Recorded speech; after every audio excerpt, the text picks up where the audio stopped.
Hello and welcome to Talking General Practice, the podcast from GP Online. I'm Emma Bower, the editor of GP Online. Coming up on the podcast today, I'm speaking to Dr Iain Morrison, who's the chair of the BMA's GP committee in Scotland. In this conversation, Iain explains some of the challenges that GPs in Scotland are facing as a result of problems with the 2018 GP contract and underfunding of general practice, including GPs struggling to find work and practices struggling to meet patient demand, as well as very real concerns about the impact the rise in employer national insurance contributions next month could have. Iain talks about what needs to happen to address some of these issues, the prospect of GPs in Scotland taking industrial action in the coming year unless the government takes steps to increase funding, and explains why GP practices should adopt the BMA's safe working guidance. I'm delighted to be joined on the podcast now by Dr Iain Morrison, who's the chair of the BMA Scotland GP committee and a GP partner in Midlothian, to talk about the state of general practice in Scotland and what needs to happen to address the many challenges that Scottish GPs are facing. Thanks so much for coming on the podcast, Iain. Thank you very much for having me, Emma. So you were elected chair of the BMA Scotland GP committee in August last year. Why did you want to take on this role? Well, I'm a mid-career GP. I've still got 25 years left in the game, and I really don't see a future for myself over that time frame. The job is completely unsustainable, and I really do think we're at a crisis point where if we don't have radical change of approach to how general practice is supported by government, we will struggle to see a successful future for it. So it really felt like a now or never for me to stand for this role and then be able to return to hopefully a much better career. It's been 7 years now since the 2018 Scottish GMS contract was introduced. When it was introduced, there was a lot of hope that it would address many of these problems, but sadly that's not been the case. What do you think's gone wrong with it? One of the major issues with the 2018 contract was that it was a huge investment, but supported anything but a GP. So practices did not have any autonomy over the services that they were provided. And that loss of autonomy has really been felt hard by the profession. Now, some services are up and running and are working very well, but there's other areas where services are not supporting general practice in the ways that they were promised. It has caused quite a bit of friction across the interface. The most frustrating aspect for the profession is that we're now in this terrible situation where we have record levels of demand, and yet general practices across Scotland are having to think about reducing services whilst there's still the ongoing 190 million being spent into these services that are designed to support general practice but aren't delivering anything like what was promised in that contract. The challenges in general practice in Scotland, it's not just about underfunding then. Is it the fundamental problem with the contract itself, and how does underfunding play into that? So I think it is largely about underfunding, but it's underfunding of GMS and the global sum. Yeah. Now, that 190 million is through the Primary Care Improvement Fund, and none of that can go direct into general practice. It has to go through the health and social care partnerships to form their own 2018 services. Primarily pharmacotherapy teams and community treatment and care services. What we've seen with the global sum is that there's been huge cost pressures on that. The same as in England, with cost of living pressures, hyperinflation, DDRB not matching the growth in the costs to run the practice from day to day. That then has led to the directly employed GP services across Scotland having to tighten up their belts despite running at maximum efficiency. So there is nothing more to give, and that is where the real frustration and the concern over delivery and access to services is really prominent at present. So do you think we need a totally new GP contract for Scotland? I mean, obviously there's talk about that down in England. Is that what you would like to see happen in Scotland as well, a complete overhaul of the contract? Potentially. We would like to see a commitment by government to improve the number of whole-time equivalent GPs across the nation. Now, if that has to be done through a new contractual framework, then so be it. But we have to have a contract that is clear in what it delivers, and we are passionate about delivering not just a GP-led model, but a GP-delivered model for the people of Scotland. What key changes would you like to see happen as part of that? So I think what needs to happen is we need to have funding restoration. In 2008, general practice in Scotland commanded 11% of the NHS budget. That's now down to 6.2%, and it's going to fall again in 25-26.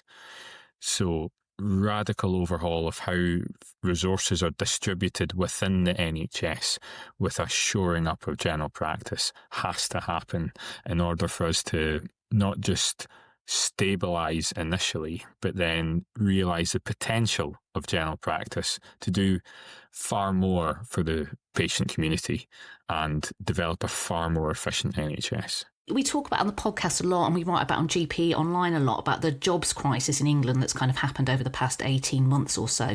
We do an annual survey of locum GPs, and that suggested that locum GPs in Scotland are actually finding it harder to secure work than they have done in previous years. What's the current situation in Scotland? Are GPs struggling to find work? Is it just locum GPs, or is underfunding sort of affecting salaried GP posts as well? Absolutely. There's a real crisis within the GP job market in Scotland. It's similar to England. I would say the locum market is very much the canary in the coal mine, with reduction in number of job adverts, sessional posts. When partners are retiring, they're not necessarily being replaced, or if they are, they're being replaced with less sessions. So there's just a global constriction of what is employed through the global sum due to the cost pressures on the global sum.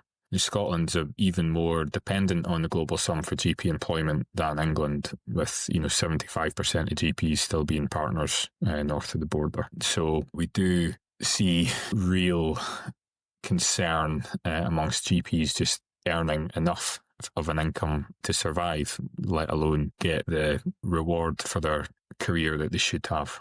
The RCGP in Scotland has called for the Scottish Government to become an umbrella sponsor for international medical graduate GPs. Is that something that you would like to see happen? Do you support that move as well? Yes. I mean, I'm not sure how that would work contractually, but the concept is sound. As a practice who has become a Tier 2 sponsor, I can advise that it's really quite arduous and very expensive. If we can remove that level of bureaucracy and, again, additional expense to practices, then all the better. It is ridiculous that our IMGs are finishing their training and then potentially looking at not being able to secure right of stay because there isn't the job opportunities available. So let's get the job opportunities first. Let's make sure that sponsorship is easily and widely available to all types of GP employer. And let's make sure that we keep those incredibly valued GPs in Scotland who can contribute so much to our communities. Are you worried about the impact the employer's national insurance contribution rise from April is going to have on practices in Scotland? Do you think there will be funding forthcoming from the government to help cover some of those costs? So we are seriously concerned about the implications of the employer's NIC in Scotland. Now, it's more complicated probably in Scotland than it is elsewhere because of the different administrations and the larger public sector bill that we have in Scotland due to larger public sector employment. Our understanding from the Scottish Government is that there's about a £300 million shortfall in liability compared to what is being refunded by Westminster. Of that 300 million, 100 million is direct liability to the government through health boards, and the other 200 million is indirect through independent contractors working in the health and social care sector. Of that, about 15 to 20 odd million is liable to general practice. It's a significant cost pressure to practices, and penalising those that have the better staffing levels, which is ludicrous. So we have real concern that because of this shortfall Scottish Government faces, that it's more tenuous that we will have full support in its reimbursement. We need practices to calculate their costs and look at how they are going to accommodate those costs with undoubted risk to recruitment and clinical access. We have to see sensible discussion with Westminster and Holyrood on how this disaster can be averted. And another concern that we have is that instead of it being sorted, it will become a political football and used to blame cuts on different administrations. We need a grown-up approach to how we tackle this and how we protect general medical services for our patients. We're talking a lot about some of the problems here. You said in your speech to the Scottish LMC's conference that you thought there was a finite period to turn the tide around and rescue general practice. How soon do you think we need to see changes happen? What sort of time frame were you thinking about when you said that? It couldn't come sooner, Emma. It really has to be immediate action. We have seen, since we took office, a £13.6 million investment by the Cabinet Secretary. That is very little in the grand scheme of things. However, it's the precedent of it. It's the first time that there's been additional direct investment into general practice, really since 2017. So, it is welcome. It was over and above DDRB, but that was to correct, historic underfunding through, the lack of agenda for change uplift and dissociation of expenses and CPI during 2 years of hyperinflation. Practices shouldn't be seeing that as anything to do with future cost pressures. It was very much to acknowledge that they should have had that money in order to stand still.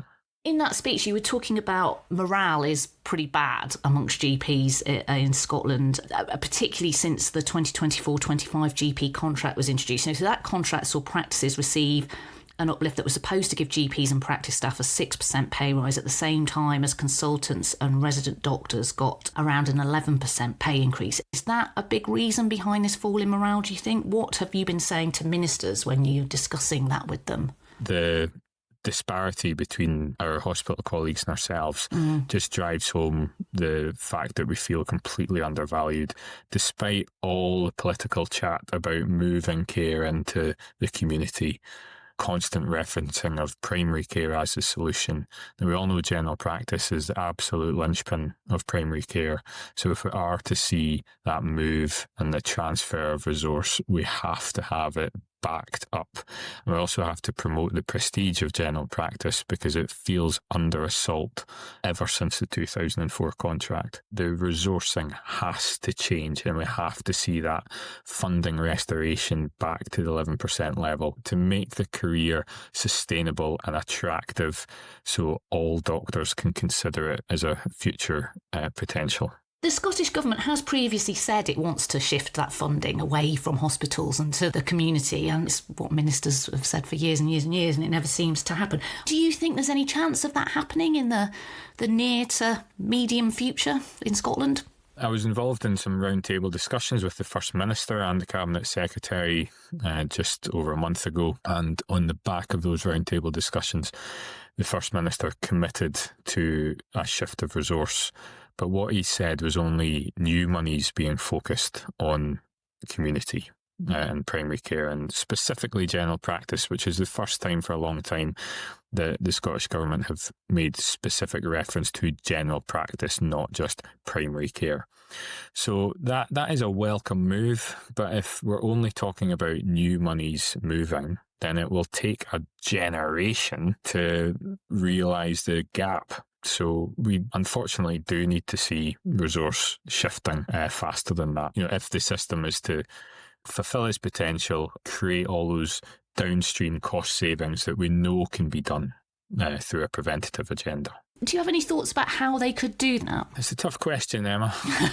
There is undoubted profligacy in a number of areas within the NHS. Now, I'm not at all ever questioning our clinical colleagues in that. Okay, but there are areas within the services that do not operate anything like the efficiency and fiscal discipline of general practice.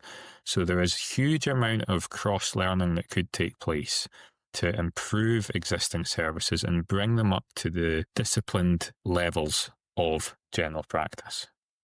When you look at some certain clinics with massive DNA rates, despite huge waiting lists, and why that's not embedded into the planning of the appointment system, it just wouldn't be accepted in any standard general practice.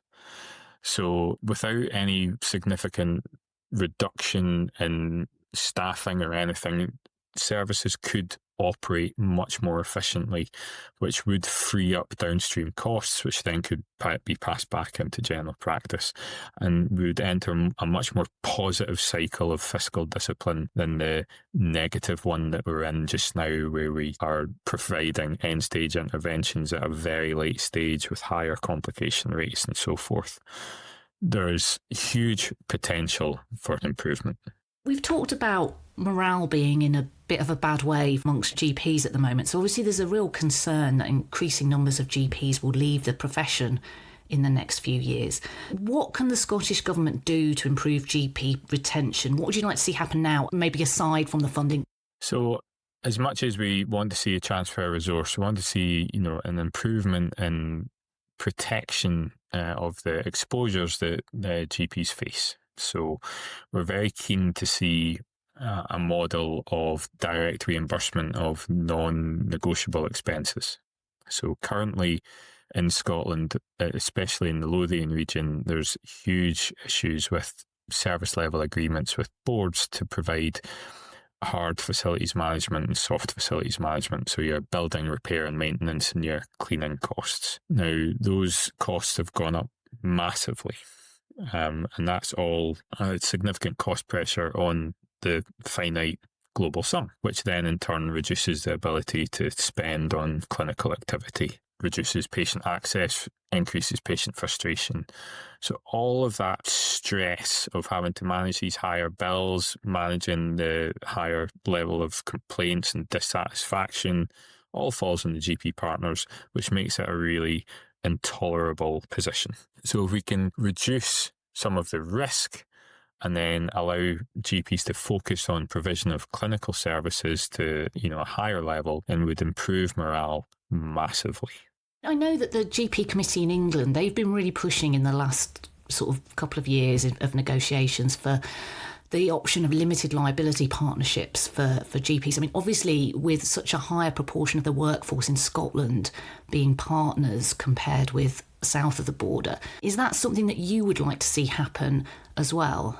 I think we do have to take learning from other professions. The vast majority of accountancy firms, law firms are LLPs.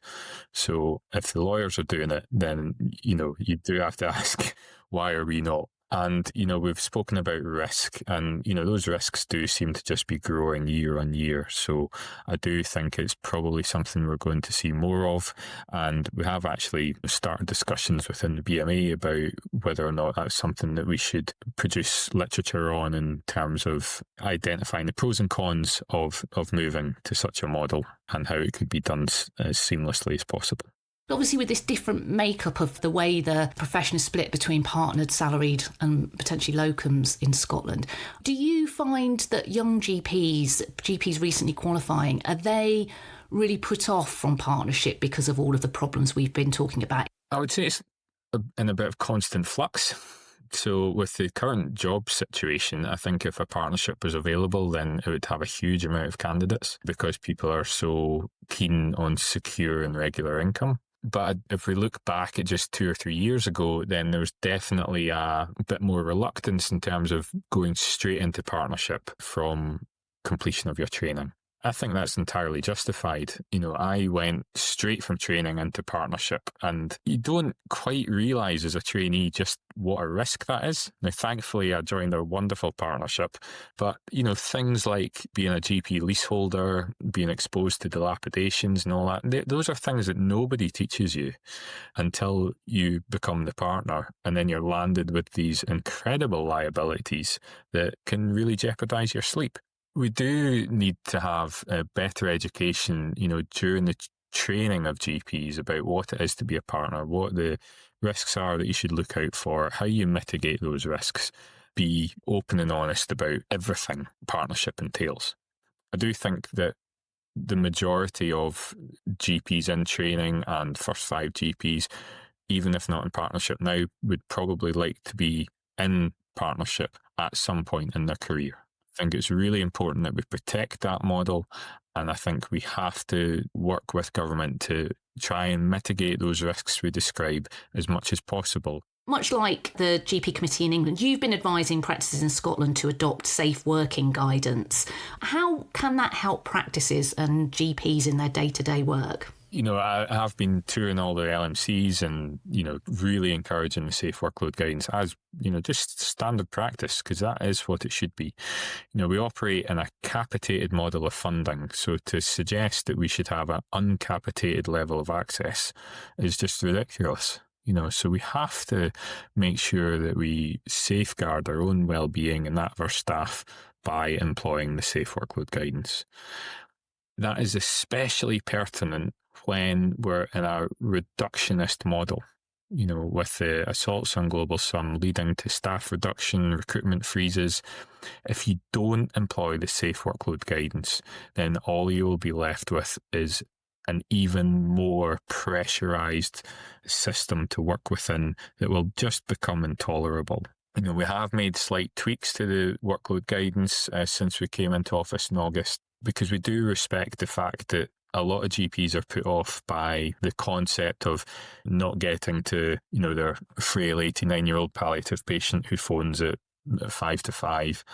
The new safe workload guidance that we have encourages all details to be taken and patients to be given the safety warning that if not contacted by 6 to contact the hours service.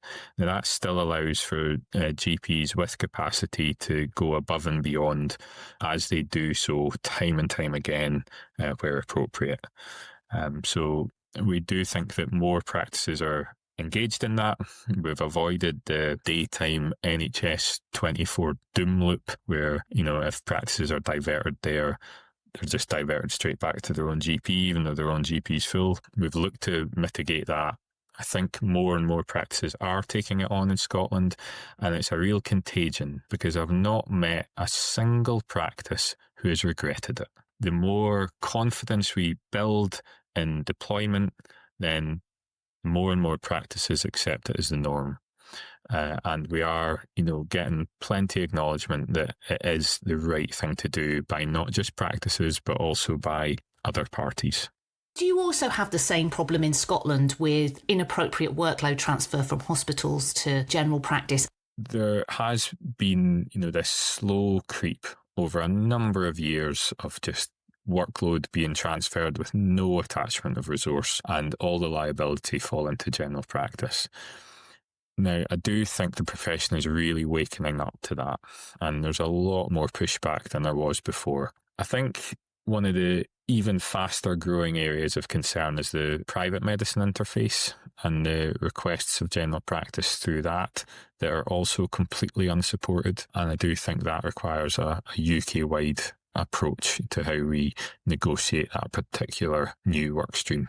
It's been quite a while since we've had separate GP contracts for each of the 4 nations. Do you think that's the system that we should stick with? Do you think there's any things that we could work on when it comes to the GP contract on a UK-wide basis? Would we be better going back to a UK-wide contract, or is that just not feasible now, given the way the governments are set up? Yes, because the health budgets are devolved, it would be very hard to implement, but there's definitely common themes that we could work toward. I think although the budgets are separate, a commitment to a certain percentage being spent within general practice would be welcome.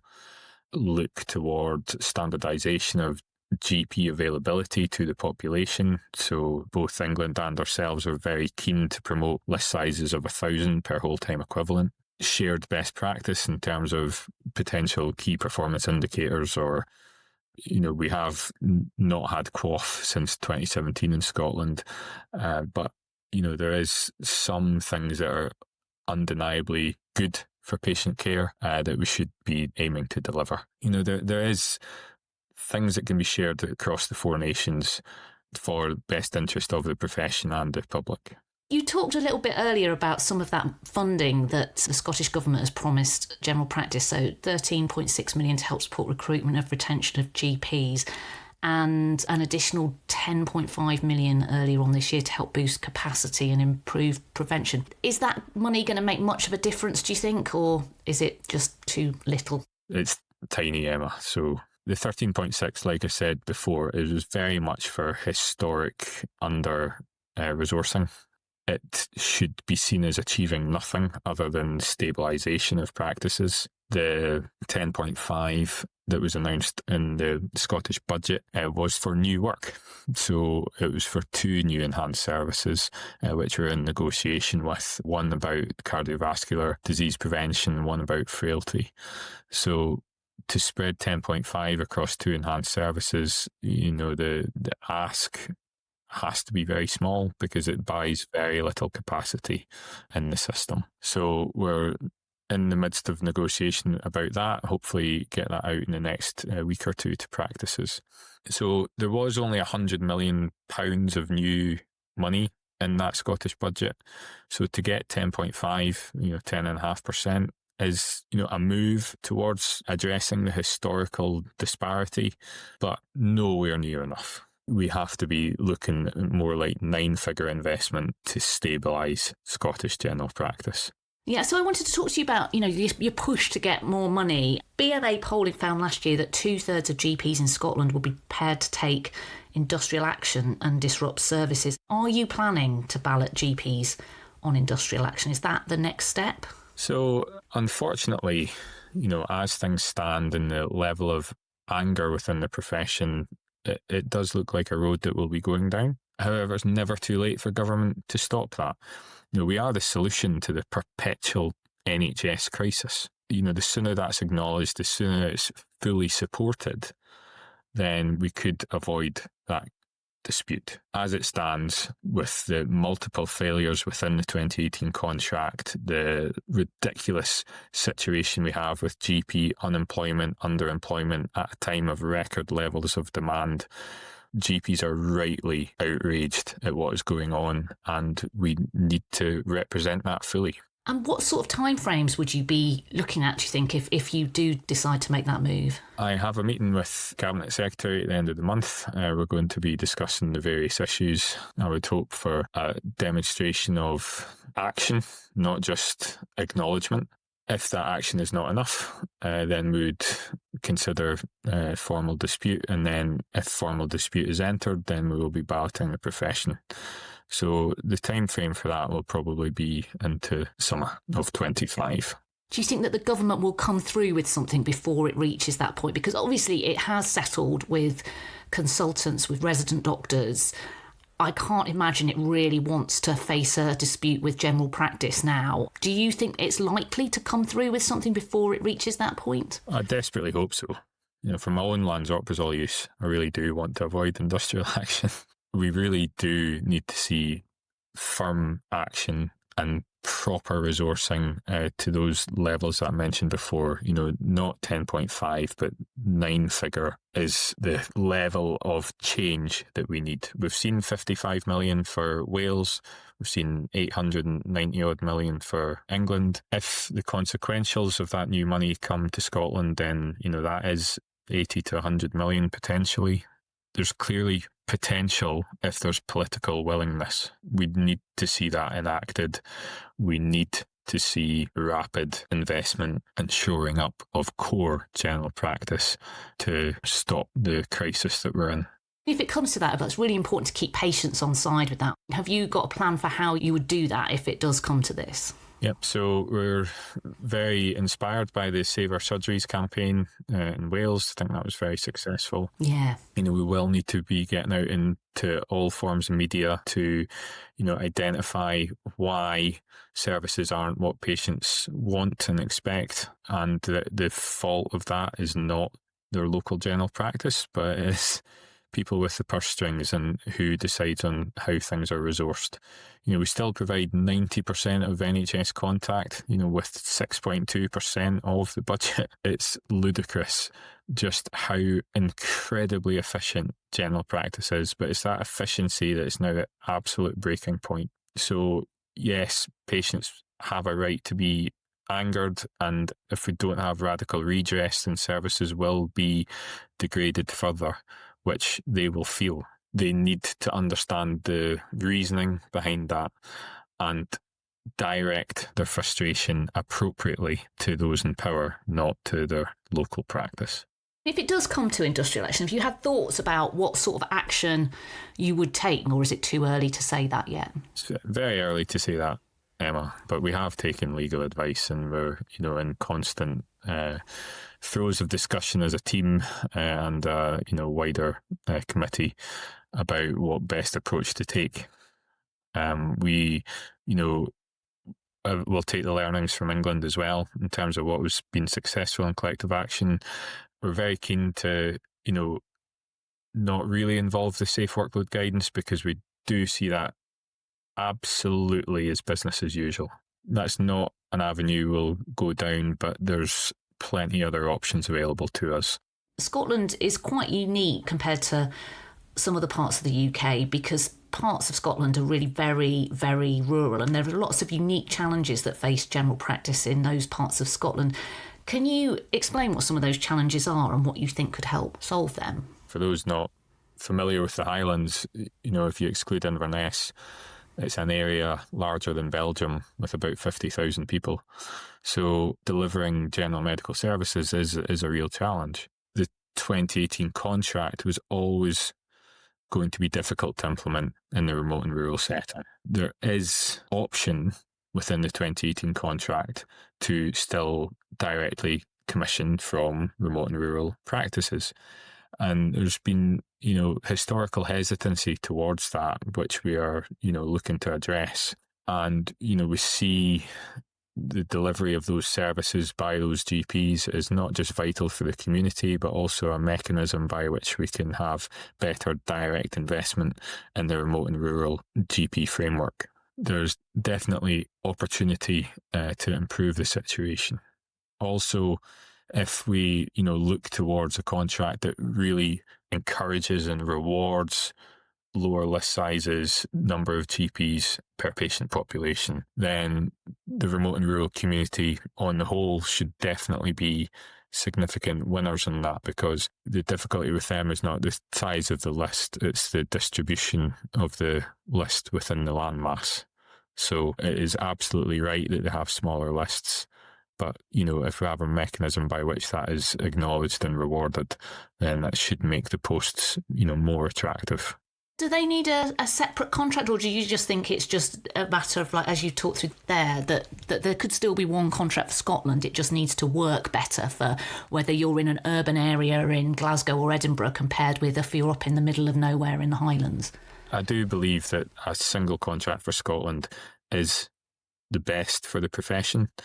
But I do believe that, service level agreements and enhanced services can be used as mechanisms for shoring up particular areas of pressure. So not just remote and rural, but deprived, very frail populations.